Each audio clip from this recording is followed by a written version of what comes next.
बिस्मिल्लाहिर्रहमानिर्रहीम। अस्सलामु अलैकुम व्यूवर्स, आप देख रहे हैं सिरात मुस्तकीम सऊदी न्यूज़ चैनल।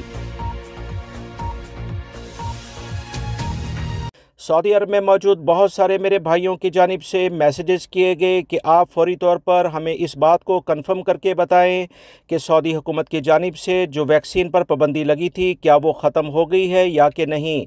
दोस्तों, मेरी कोशिश होती है कि अथेंटिक ख़बर आपसे शेयर की जाए, क्योंकि मैं ख़ुद सऊदी अरब में रहता हूँ। यहाँ कवानीन काफ़ी सख्त हैं। अभी मैं अपने ऑफिस से निकला और दौरान ट्रैवलिंग ही ये वीडियो आपसे रिकॉर्ड करके शेयर कर रहा हूँ, क्योंकि सऊदी अरब की हुकूमत की जानिब से जो एक अहम इदारा है जिसे general authority of civil aviation कहा जाता है, गाका इसका नाम है, जो तमाम एयरलाइंस और एयरपोर्ट के सेटअप को कंट्रोल करता है, इनकी जानिब से बाकायदा तौर पर एक सर्कुलर जारी किया गया है। इसमें यह खुशखबरी सुना दी गई है कि सऊदी अरब में आने वाले वो तमाम मुसाफिर जिन्हें गर्दन तोड़ बुखार से मुतल्लिका वैक्सीन लगाने की ज़रूरत थी, अब यह पाबंदी ख़त्म कर दी गई है।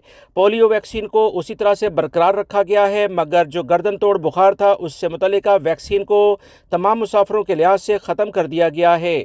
सऊदी अरब में रहने वाले वो तमाम गैर मुल्की अफराद जो अकामा होल्डर हैं, इन्हें पोलियो वैक्सीन की कोई ज़रूरत नहीं। उम्रे पर और नए वीज़े पर आने वाले अफराद को 4 हफ्ते पहले ये वैक्सीन लगवानी होगी। पोलियो वैक्सीन की बात की जा रही है।